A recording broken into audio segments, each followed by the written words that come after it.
South Africa's rail sector is on its knees and needs significant investment. This is the view of the African Rail Industry Association, who are now calling for private sector funds to help revive the more than 20,000 kilometers of the country's rail network. Transnet's deteriorating performance has had a huge impact on the GDP growth and also points to an organization buckling under an enormous amount of pressure. Let's explore this further with CEO of the African Rail Industry Association, Mesela Kope-Nhlapo, joining us from Cape Town this morning. A very good morning to you, Mesela. Thank you for your time. The issue of Transnet has really been in the forefront for a number of years now. But the recent resignation of the CEO and the CFO adds extra pressure on an organization that is already struggling. What do you make of these resignations, as well as perhaps the reasons or prospective reasons behind them? Good morning. With regards to the resignation, really, we leave it to Transnet and the board, and I think they have exercised their duties.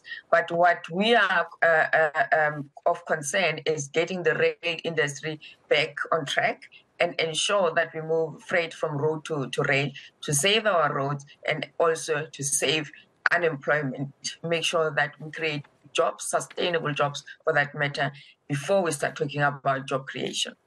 And how do you envisage the public-private partnership actually working out and rolling out? What would be your ideal proposition to government in this regard? Our proposition is easy. We've always raised our hand to work with all stakeholders. And currently, we are proud to say that Transnet is a board member and full member of ARIA. And this is the first step towards working with the public sector, working through ARIA with the private sector.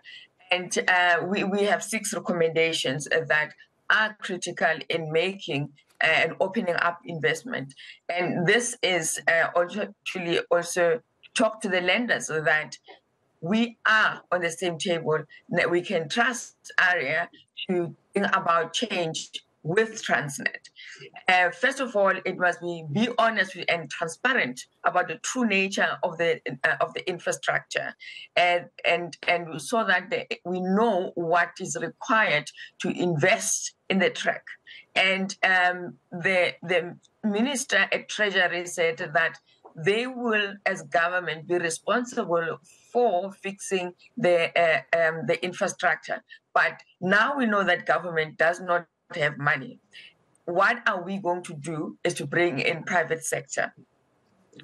Engage, number 2 is to engage with the National Logistics Crisis Committee in good faith and seek meaningful and lasting reforms that will address the collapse of the infrastructure.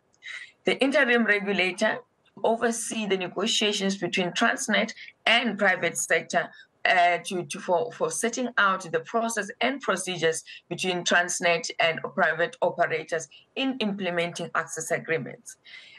And the partnership participation does not mean to compensate for Transnet inefficiencies, but rather going back to the GDP that you alluded to earlier, but rather to accelerate growth of the logistic network opportunities and to bring back the staff that were within Transnet, so that those that are still in Transnet can have their colleagues back and work efficiently. Reinstall the fleet-wide tracking system to remove the opportunity for ghost trains, which is currently in the news, and I believe SIU is looking at it, and fraudulent manipulation of trains.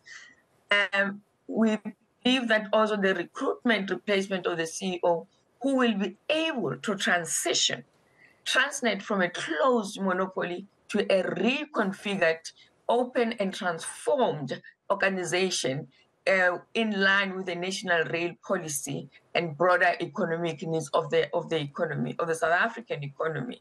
So those are the 6 recommendations thus far. And I want to appeal to the industry that we need to work together.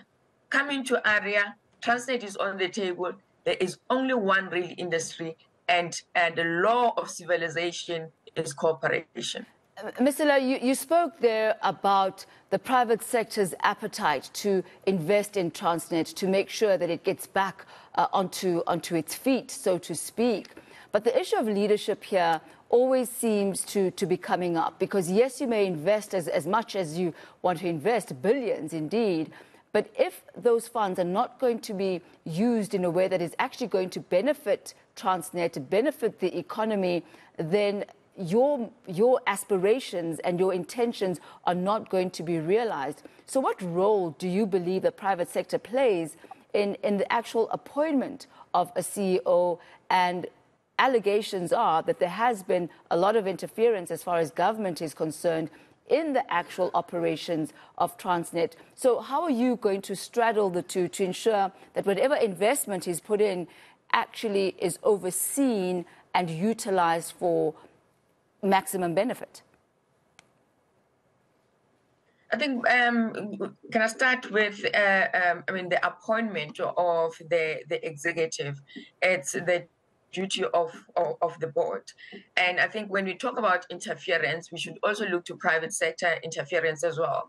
If we cannot interfere in the appointment of the CEO, we should not interfere in the firing or the resignation of the CEO. And we need to tread carefully around that. Otherwise, you find a CEO that is appointed to serve a small, percentage of the society. But we are wearing a South African cap. And coming to finances, we have a duty as South Africans to make sure that public money is spent properly. So we'll continue being critical of Transnet, even though they are an area member. We owe it to South African to ensure that the economy runs. It's not about us, but it's about the entire economy. Thank you so much for your input and your insights this morning. Much appreciated. That's the African Rail Industry Association CEO, Mesela Kope-Nhlapo.